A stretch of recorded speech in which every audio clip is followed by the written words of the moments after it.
The city is required to adopt an ordinance that meets NFIP requirements in order for the community to remain eligible to obtain flood insurance.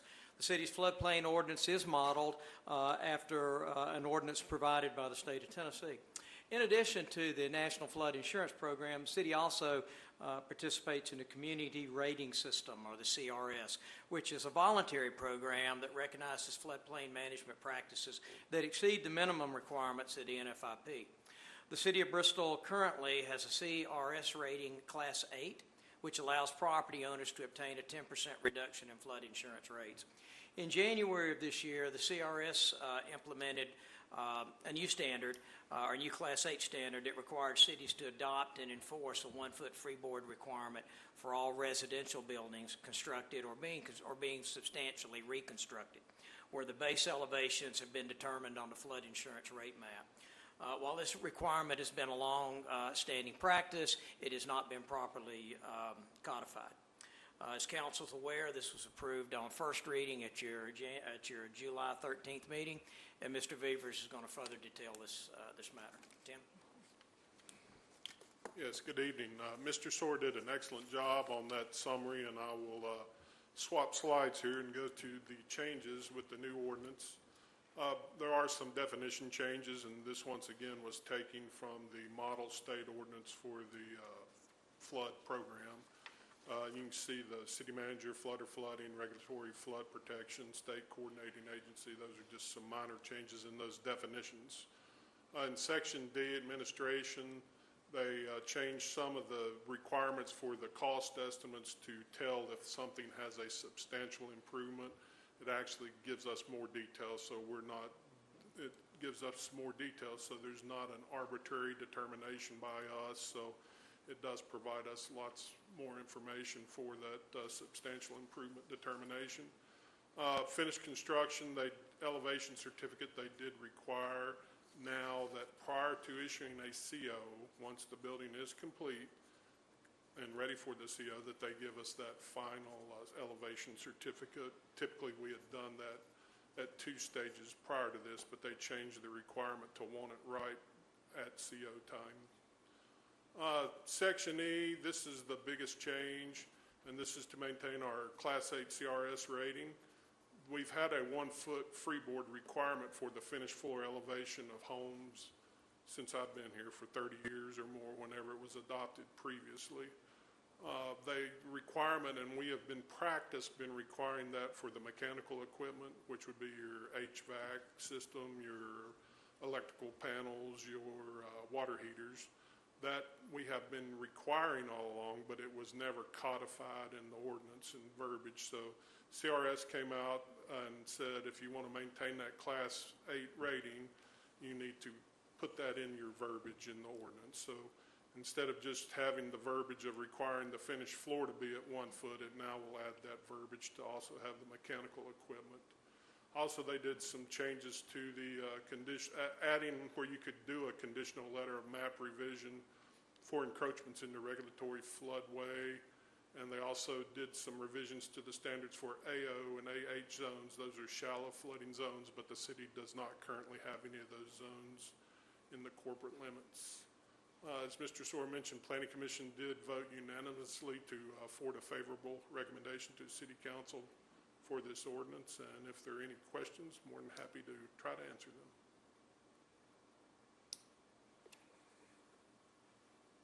Any comments? Questions? Good. Would anyone in the audience like to address council on this matter?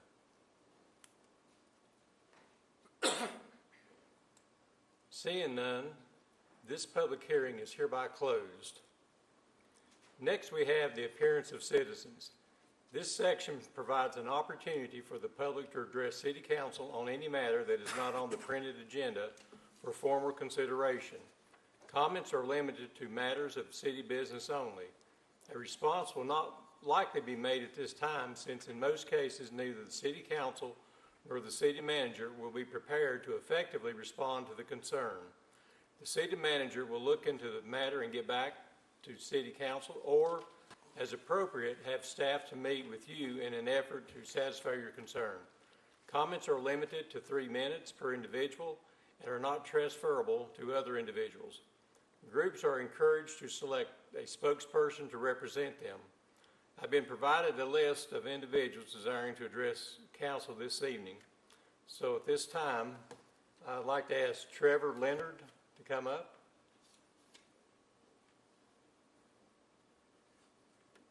Doesn't look like he's here. Next will be Reverend Dr. Samuel Weddington. Hope I said that correctly.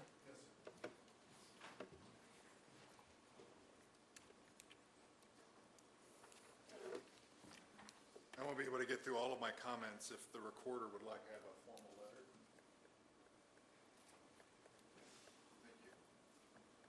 Thank you. Thank you again for the opportunity to address you. I'll get to the point. I'm here to talk about the landfill in Bristol, Virginia, and the toxic fumes that are now spilling over into the Fairmount region, especially here in Bristol, Tennessee. The impact that this is having on our community is profound.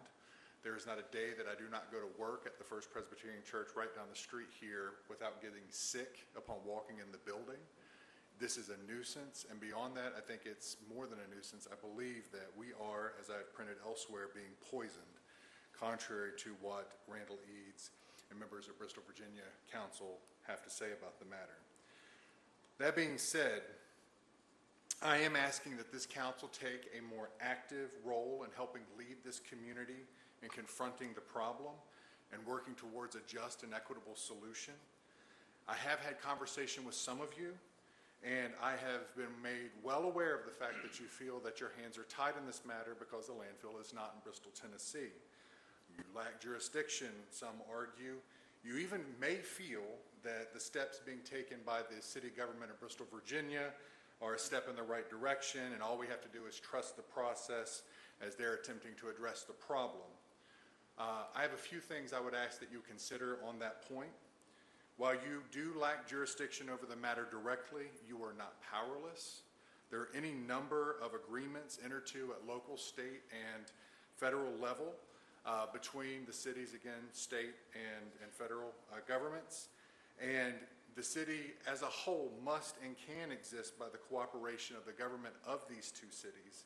And so when it comes to matters of cooperative governance, I ask that this city government begin looking at potentially leveraging any and all means that it can to communicate effectively to Bristol, Virginia, that this problem must be dealt with quickly and effectively.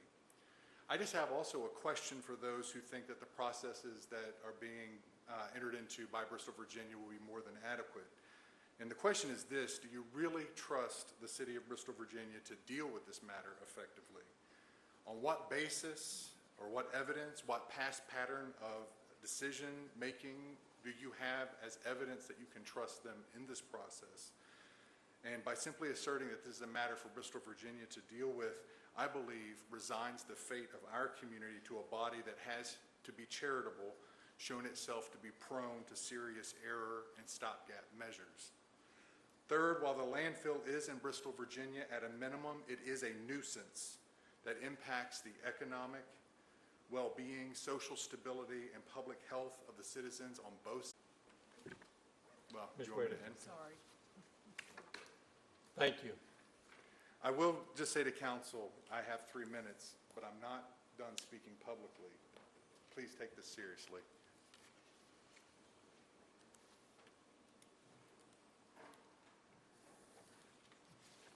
Do we have anyone else in attendance this evening who'd like to address council?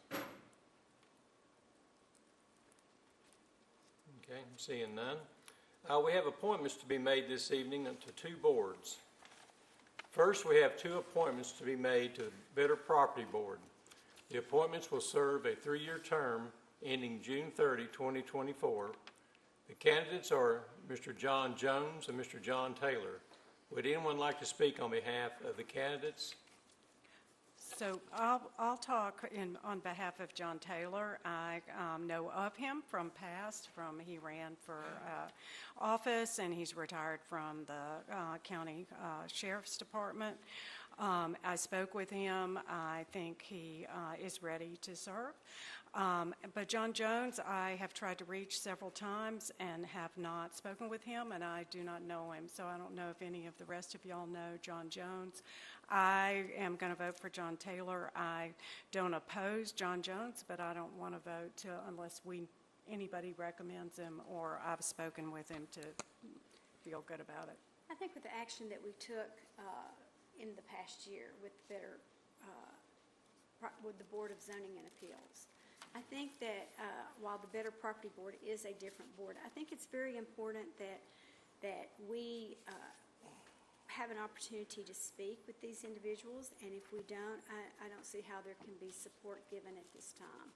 And so I agree with that position, and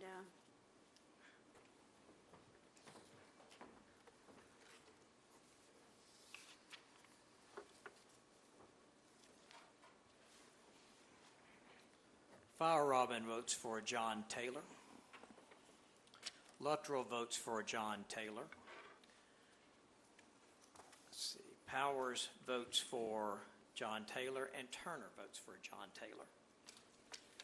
John Taylor has been appointed. Next, we have one appointment to be made to the Tree Board. The term of the appointment will be for a period of 4 years, ending June 30, 2025. The candidate is Ms. Susan Tanner. Would anyone like to speak on behalf of the candidate? I'd be happy to. Ms. Tanner she's been on it before. She was a candidate last time, but a couple of new people came on. There's vacancy again and opportunity for her to go back on. They had a good team working before. She was one of those team members, so I look forward to her serving again on the tree board. And y'all should go visit her yard. It's beautiful.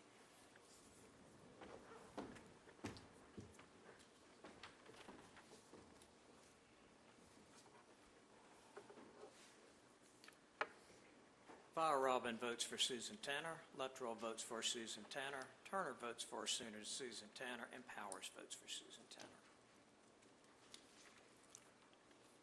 Next, we have two ordinances to be considered on second reading this evening. First, we have the second reading of Ordinance 21-10, amending Chapter 7 of the city's zoning ordinance. Staff summarized this issue during the public hearing earlier this evening. Does any member of council have any questions for staff?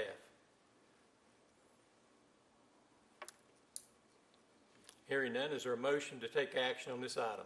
I move to approve Ordinance 2110, amending Chapter 7 floodplain districts. I'll second. Does anyone have any additional questions? Good work.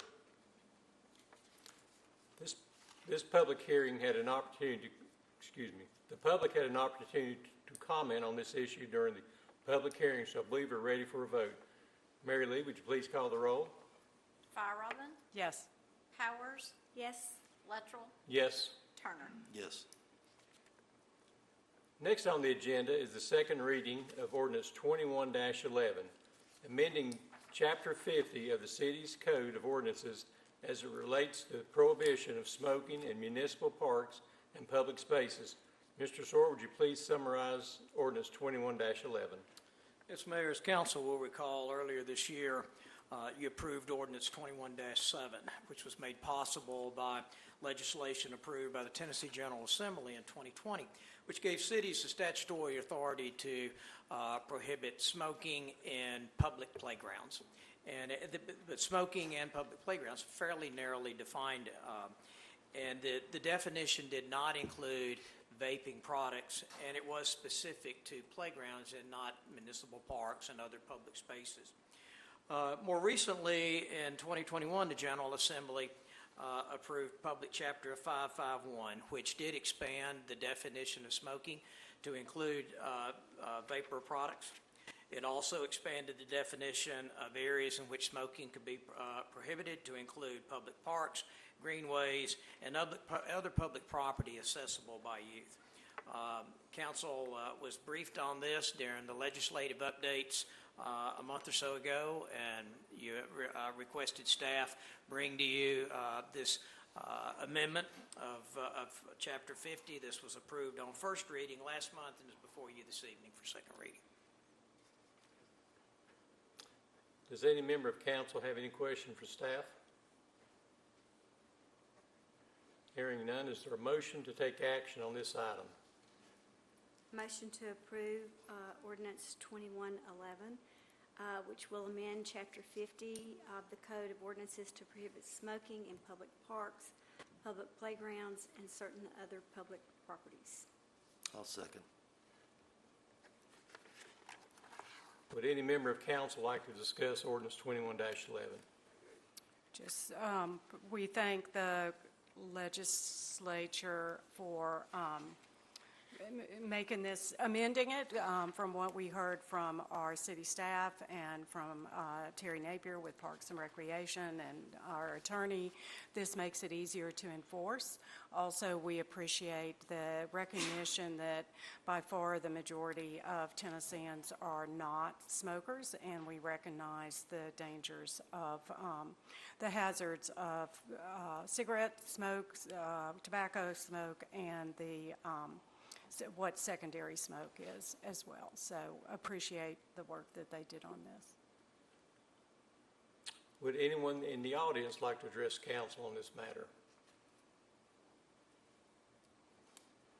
Hearing none, I believe we're ready for a vote. Mary Lee, would you please call the roll? Yes, sir. Fire Yes. Powers, Yes. Luttrell, Yes. Turner. Yes. Next, we have Resolution 21-83, authorizing the entry into a development agreement with AG Commercial, GP. Mr. Sawyer, would you please summarize this matter for the public? Yes, Mayor, as council will recall, in July of 2020, you approved Resolution 2041, which authorized a purchase-sale agreement with AG Commercial GP for the acquisition of property located at 714 Shelby Street. In addition, council approved Resolution 2042, authorizing the use of tax increment financing incentives in support of the development.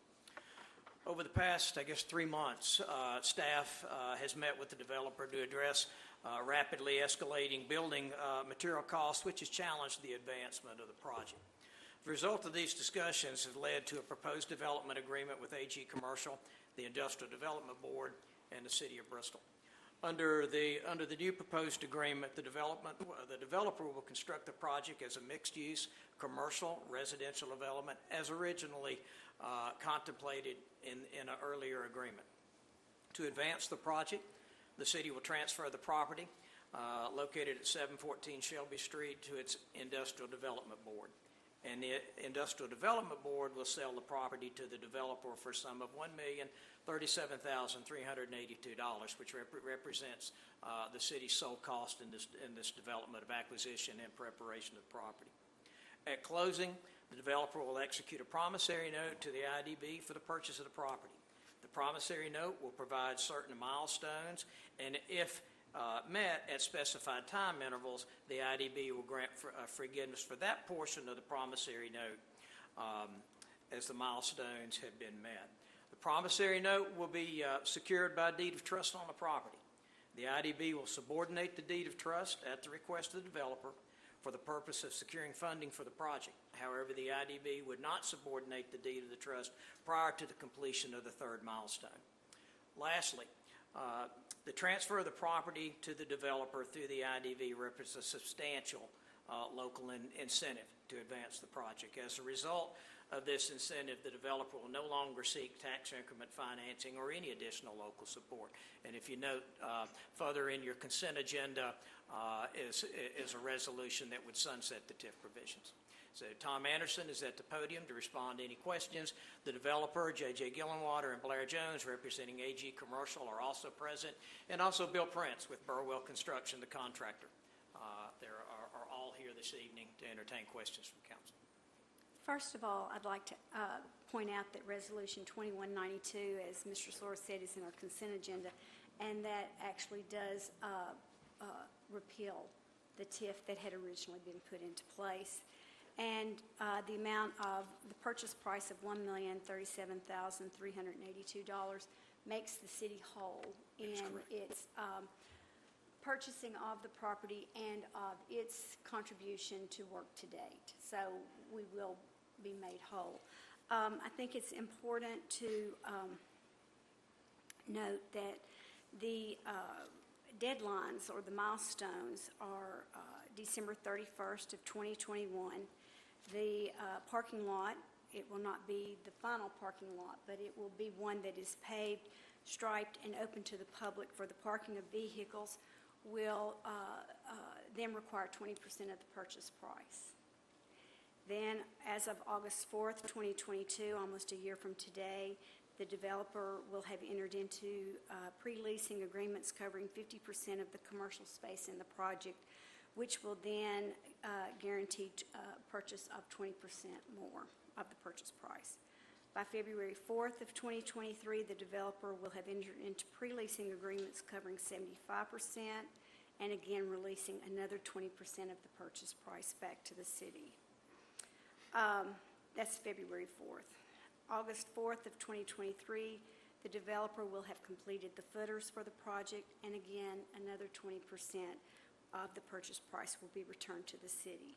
And as of August 4th, 2024, the developer will have completed the commercial space portion of the project, evidenced by certificates of occupancy being issued for 100% of the commercial space. So 100% of the commercial space, which will then return the final 20% of the purchase price to the city. I may be jumping ahead here, but I'll jump nevertheless. Sometimes it's questioned as to whether or not purchasing properties by the city on behalf of the people is a good investment of the people's money. In this incident, I believe that it has been. It's been a very laborious situation to get to this point. We're entrusting a whole city block to the developers, and we have confidence that they're going to deliver an exceptional product. Nevertheless, having said that, we have protected the people by putting these milestones into place to assure that if at any point there is default of the milestone, the property will be returned to the city. Under these circumstances, I support the city purchasing properties to find a good fit for a development agreement. So we're looking forward to it. We'll vote on it. But a quality product, on time, fully leased. I'd just like to add that, a project like this is kind of a once-in-a-lifetime project that can come to a community the size we have. There's going to be a lot of expectations on this project for deliverable. And, like Ms. Powers said, that we feel good about the project. And I think it's going to be a great project for our community. So, but the eyes are going to be on all of us for delivery and how it proceeds and progresses, and especially hitting those milestones. We will be watching that very closely.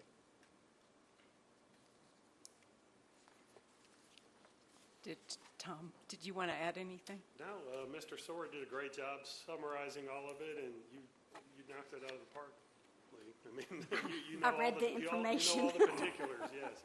So no, it's a wonderful project, and it is something that that's going to change the face of the city forever going forward in a positive way. So we're really excited. Well, and having the parking by the end of the year is very important. We desperately need parking, so. And I'll just say, though I love the project, but due to advice from our city legal counsel, a possible conflict, I'm going to abstain from voting.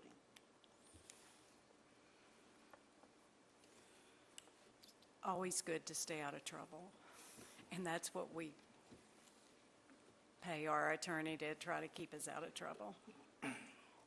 Okay, any other questions from council, staff? Okay, is there a motion to take action on this item? I'll make a motion to approve Resolution 2183, authorizing the entry into a development agreement with AG Commercial, GP, and the conveyance of the property to the Industrial Development Board. So, Do we have a second? I'll second. Would any member of council like to discuss Resolution 21-83? Would anyone in the audience like to address council on this matter? Seeing none, I believe we're ready to vote. Mary Lee, would you please call the roll?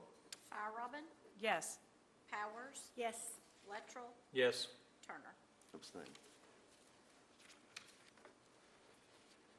And the Industrial Development Board will have a called meeting on August 9th to secure their part of this development agreement. Thank you. Thank you. This brings us to the consent agenda. Mr. Sorb, would you please read the items on tonight's consent agenda? Yes, Mayor, the first item is the minutes of the July 13th called joint meeting of the Bristol City Council and the Bristol, Tennessee City School Board of Education. We have the minutes of the July 13th, 21 City Council meeting, minutes of the July 27th, 2021 City Council work session, Resolution 2184 designating members of the City Council to serve on city boards and quasi-municipal and non-municipal agencies, Resolution 2185 awarding a bid for the purchase of bulk highway salt, Resolution 2186 adopting Amendment Number 1 to the City of Bristol, Tennessee Group Health Plan, Resolution 2187 adopting Amendment Number 2 to the City of Bristol, Tennessee Group Health Plan, Resolution 2188 adopting Amendment Number 1 to the City of Bristol, Tennessee's Group Dental Plan, and Resolution 2189 approving an amendment to the Administrative Services Agreement for the city's health and dental plans, and Resolution 2190 awarding a proposal to Burwell Construction Company for evaluation of 2000 West State Street, Resolution 2191 approving an application for the Certificate of Compliance for a license to sell alcoholic beverages at retail at the City of Bristol, Tennessee. And lastly, Resolution 2192 repealing Resolution 2042 related to the approval of the 714 Building Project Tax Increment Financing Amendment to the Downtown Central Business Redevelopment District. Would any member of council like any item to be removed from the consent agenda? Hearing none, do I have a motion to approve the items included in the consent agenda? Move to approve the consent agenda. Here a second? I'll second the consent agenda. Mary Lee, please call the roll. Robin, Yes. Powers, Yes. Lettrell, Yes. Turner. Yes. Next, we have our Board of Education liaison report. And I'd like to challenge Dr. Tudor, see if she can deliver more than she delivered yesterday. That's a challenge, isn't it? I don't know about that. That is a challenge. I don't think I can do that.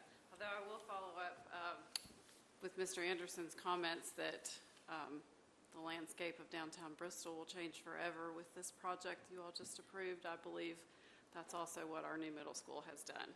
It will change the landscape of our city for many, many years to come. So we are thrilled about that. Obviously, we had our grand opening. First day of school was yesterday. It was an abbreviated day for students, just 2 hours, but that was plenty of time to give our 6th, 7th, and 8th graders a sneak peek at their brand new school and just see the looks of amazement on their faces. That made the years of planning and preparation for this project all worth it. It was great to see not only their faces, but also the faces of the public. And thank you all for joining us yesterday. We appreciate your partnership in that, certainly, and we're looking forward to the next phase of whatever that is in our city as well. So thank you for partnering with us in that.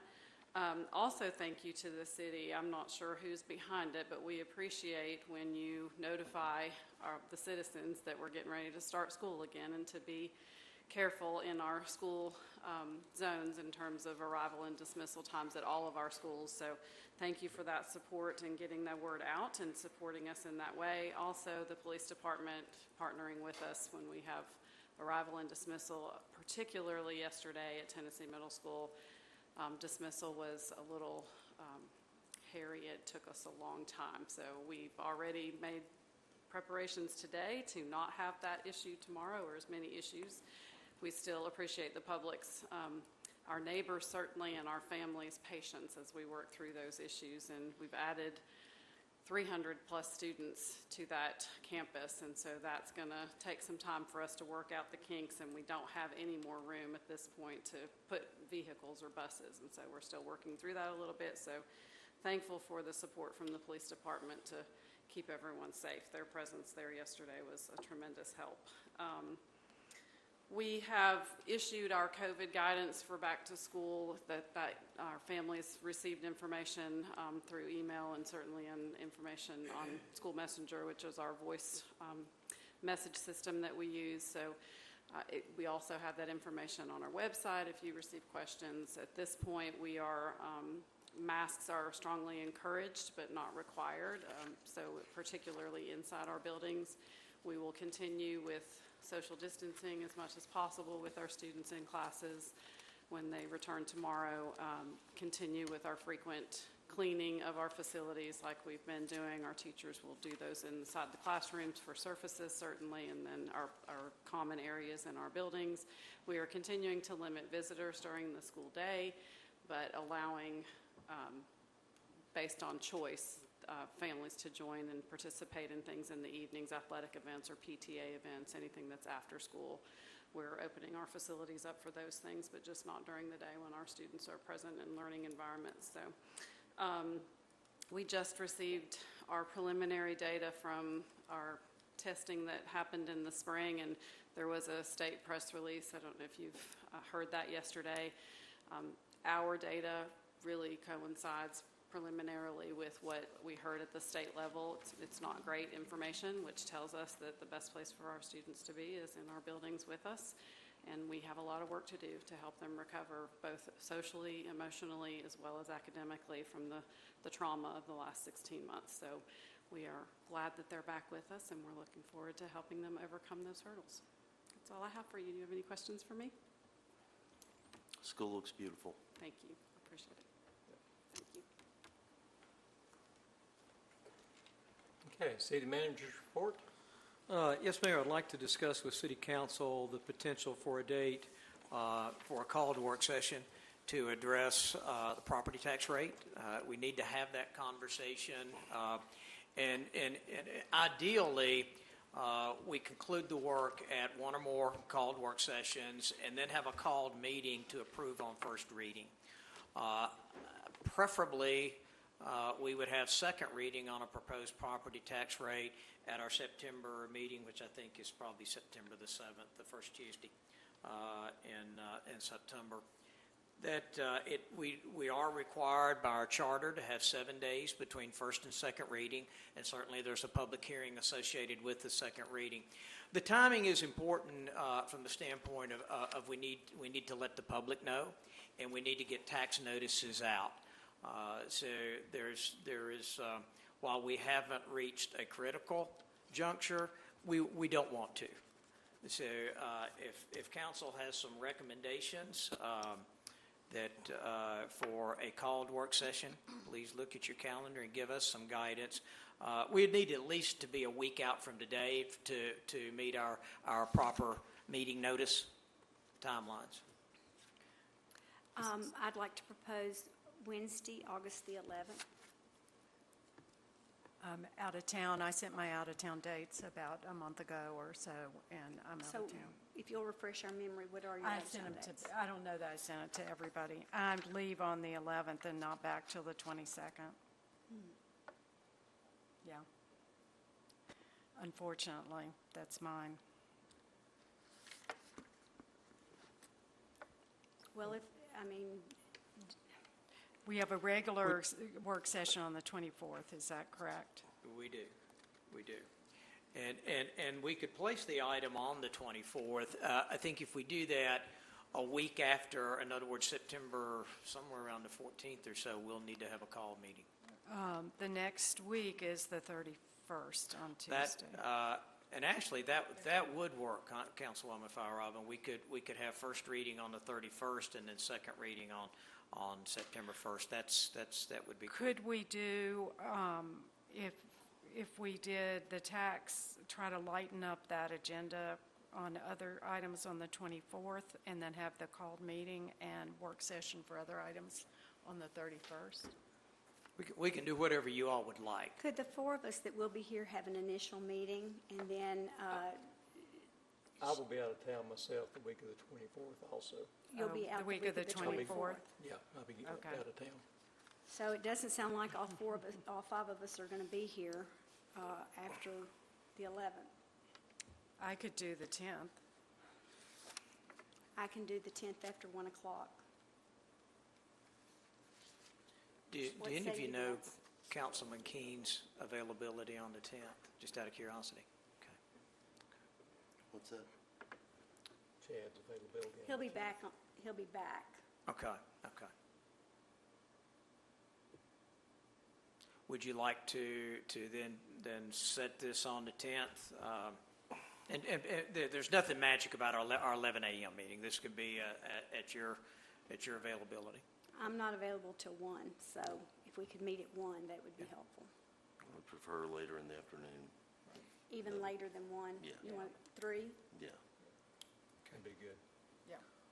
All right, we'll look at 3 o'clock then on the 10th, and then we can, based on your conversations on the 10th, we can see where we need to go for there in terms of subsequent meetings.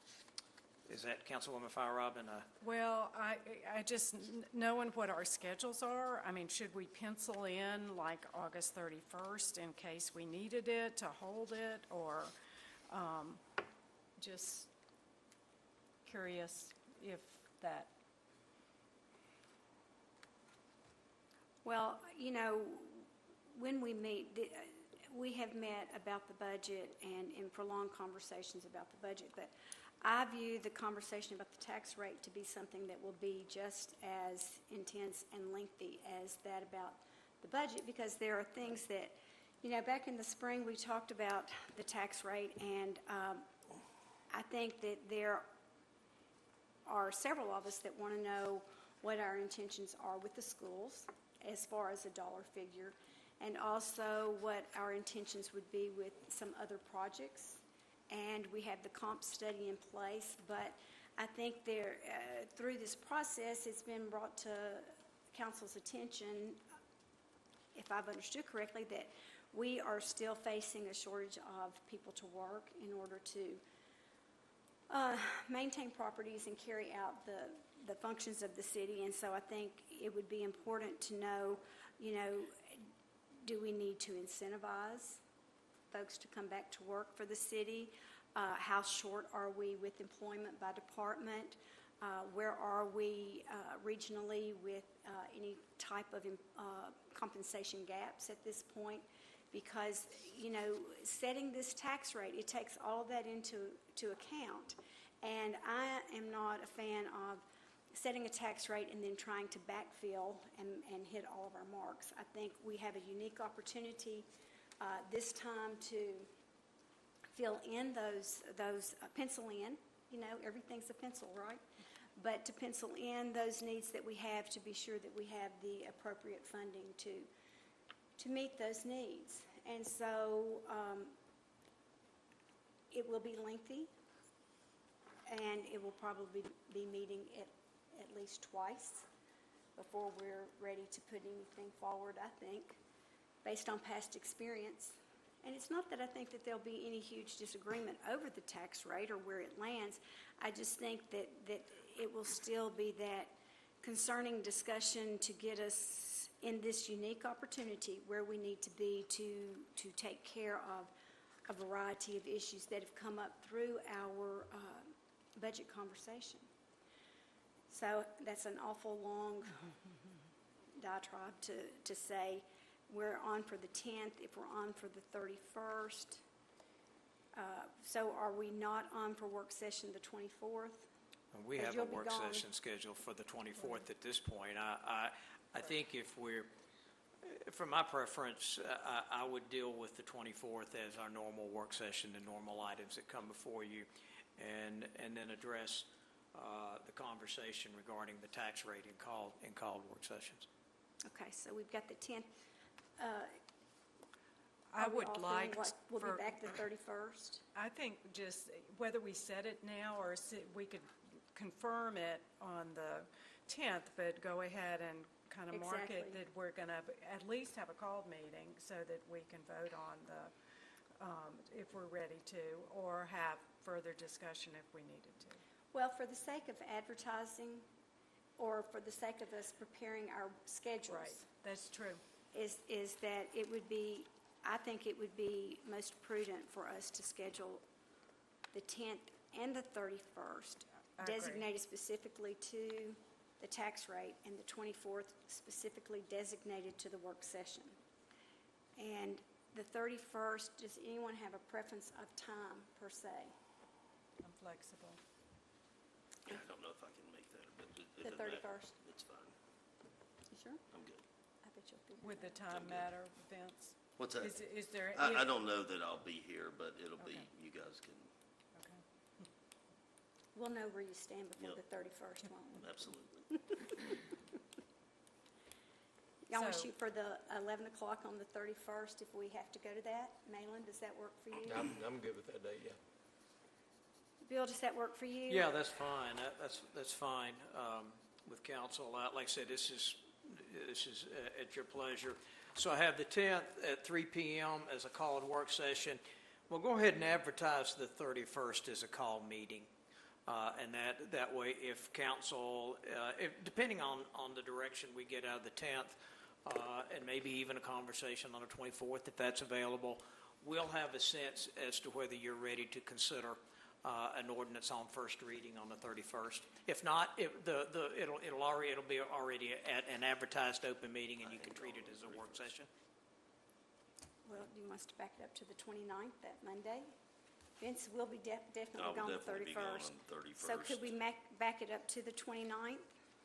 If that Or the helps. 30th. The 30th. 30th, No, yeah. I'm gone. Monday the 30th. You're gone the 30th as well. The 27th or 28th through, I'll be back Wednesday the 1st. Well, do we want to push it to Wednesday the 1st? I mean, what's the difference between the 31st and the 1st? Are we talking, is this the called meeting to discuss it, or are we calling to vote on it? Well, I think preliminarily, we're looking at this as a call meeting to take an action, so. Okay. But if you don't take the action by the 31st, then you'll be within that 7-day window of your September 7th meeting. So if you do a September 7th first reading, then the second reading will have to be later in September. Why don't we, bearing all of that in mind, why don't we, instead of having the second potential called meeting on the 31st, why don't we put it on the 2nd? And then we would have the called meeting, it's just 2 days. We'd have the called meeting on the 10th, we'd have work session on the 24th, we'd have the next called meeting on the 2nd. We could do first reading on the 7th and then do a called meeting for the 2nd. From a timing standpoint, that wouldn't work because it wouldn't be separated by 7 days from our September the 7th. If we are taking a vote on either first or second reading, it would need to be separated by 7 days. So I'm assuming that one of those readings would be September the 7th. So we would need to either have first September reading on 14th. August 31st, and then second reading on the 7th, and probably for staff in terms of finance and notifying the proper process that they have to go through. That's probably the best timeline for us, in all honesty, that to meet their thresholds in order to begin to get everything set up for tax notices to go out later that month. I guess or my early thought month. was, what if the 31st, we are still in discussion? You may have a sense of that during your 10th meeting, during your meeting on the 10th. Well, regardless, Vince can't be here on the 31st. And so if we're going to count that meeting during that week as a potential first reading, it would need to go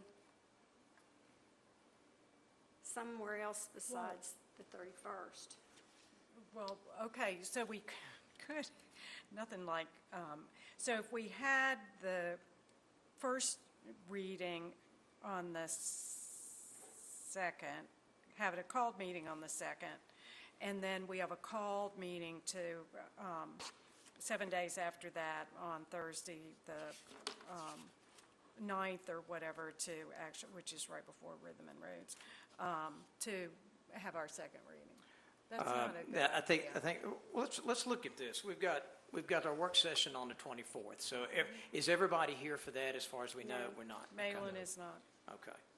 No, the 24th?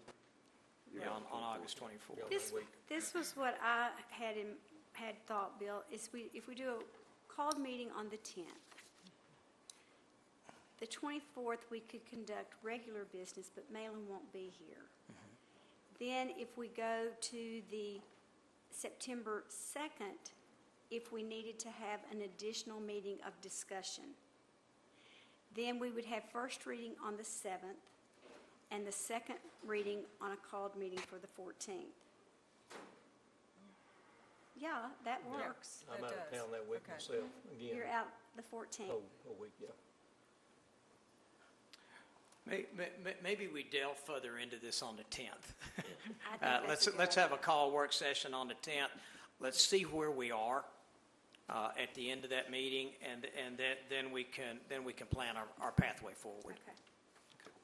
Okay, so we'll advertise for Tuesday, August 10th at 3 p.m., and we'll do this in the annex conference room as well. Okay, thank you. Also, a reminder of Wednesday, August 11th at 11:30, we have our annual State of the City's Luncheon. This will be in the Bristol train station. We've just talked about our work session on the 24th.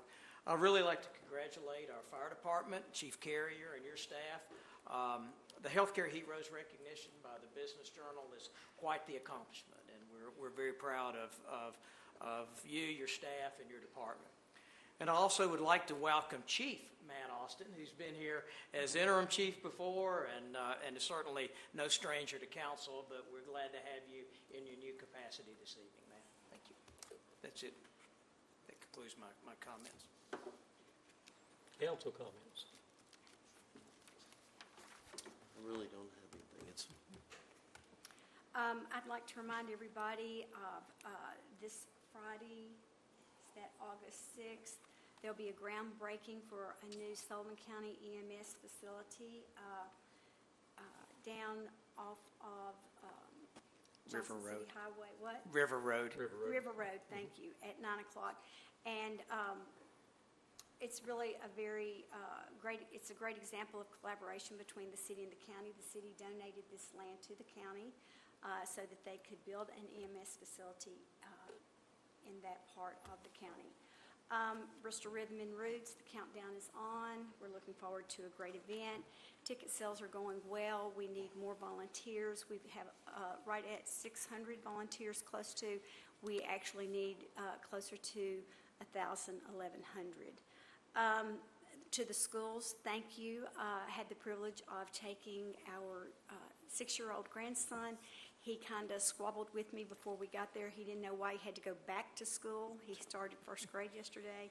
I said, because this will be something when you're my age, you can say you were there the day that it opened. And he was enthralled from the time he walked in until we left. We went up every staircase. We rode the elevator twice. We stood in the middle of the gym and jumped up and down. It was a wonderful, wonderful day, and he's very excited about getting to be at the new Bristol, Tennessee Middle School. I don't think we need to stop there by any means. Part of our tax rate conversation, I would hope, will include next steps as far as appropriations of funding, when debt rolls off, when we will be in a position to do that. Very excited about that.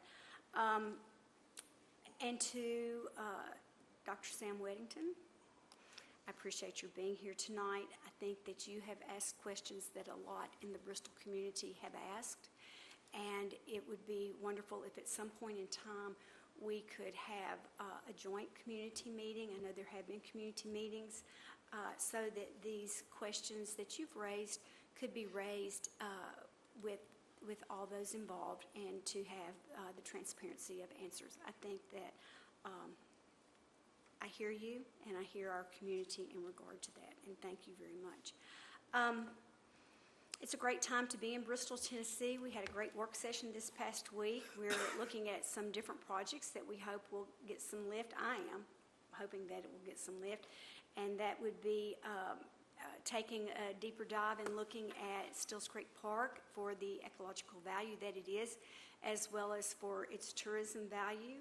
There's a big movement across the country, and it's here in Bristol too, for pickleball and facilities to accommodate our pickleball players. And we have other needs as well. We know that we have needs with the homeless downtown. We know that we have social services that have needs. We know that we have children that have needs. And that's why these discussions in regard to the tax rate are so important, and it's so important that we're all here to hold those. So I feel like we have a great council, we have a great staff, and we're looking forward to jumping into it a little bit deeper. That's all I got. I could build on that. Thank you for mentioning several things.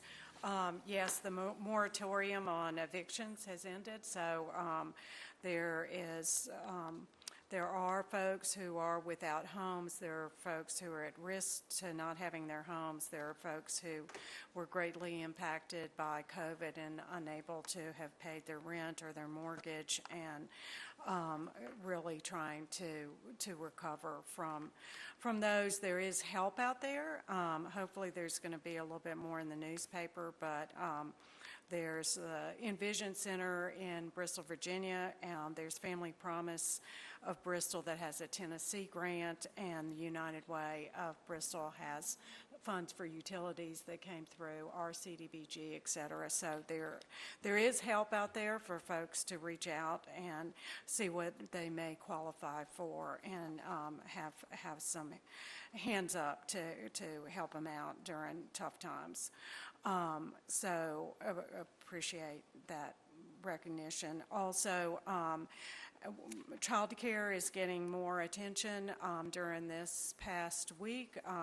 The accountable care community that is Population Health, that Ballad Health helps to fund and promote. They had a film called Starting at Zero, and it promotes the early childhood and brain development and quality, accessible, affordable child care, and that is important for our economy today, and particularly our workforce and economy in the future. So I think those conversations are going to be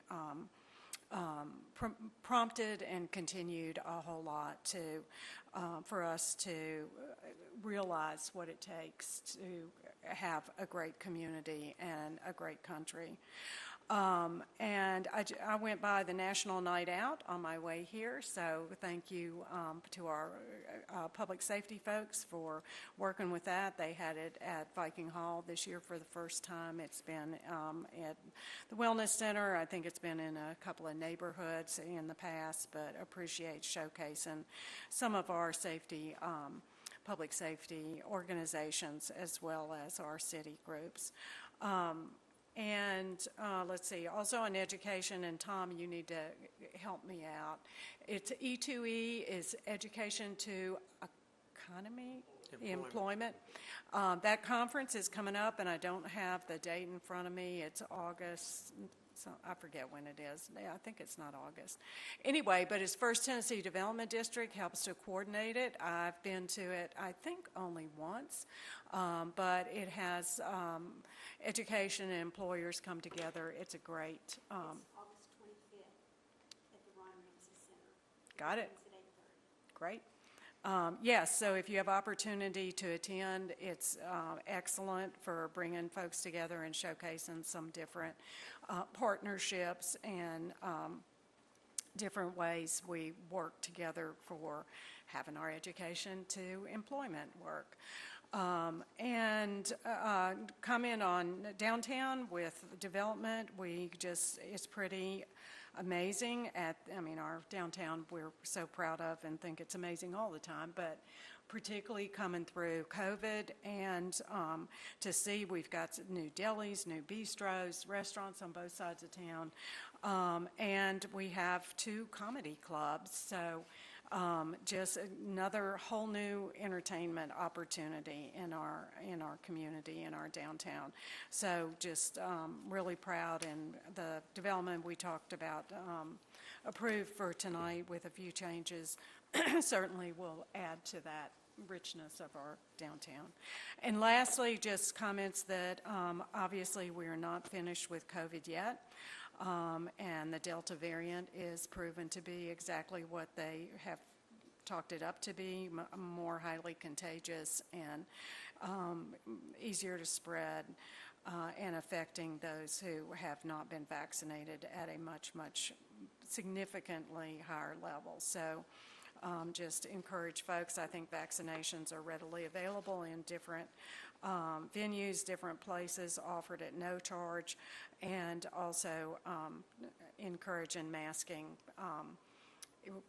I don't have mine on here because I feel pretty spacey, but I have it for when I am in a bigger group. So encourage folks to stay healthy and keep our community healthy as well, and particularly our kids at school. So thank you very much. Okay. I'd just like to, kind of add on to Margaret's comment about the COVID. I don't know if any of you have seen, there's some stuff going on social media right now. There's a gentleman that he's documenting his process that he's going through COVID, and he's in very serious condition. And he was one that, thought a lot of this was fake. He didn't believe in it. He's a community member, right? He's a community member, lives here in Bristol, Virginia, Right. and a business owner. And he's 43 years old, and he is pleading out there to everyone, to get the shot. He didn't believe in it, but he wishes now he had taken it. He has a large family. They're all obviously very concerned about his situation. So, the COVID is not over. And I think it's going to get, it's going to get worse before it gets better again. So we all have to be very careful. Lastly, I want to thank everyone in attendance tonight. And it goes without saying, the city staff of Bristol, Tennessee, they work miracles every day. And we very much appreciate the effort for each and every one of you. And with that, we're adjourned.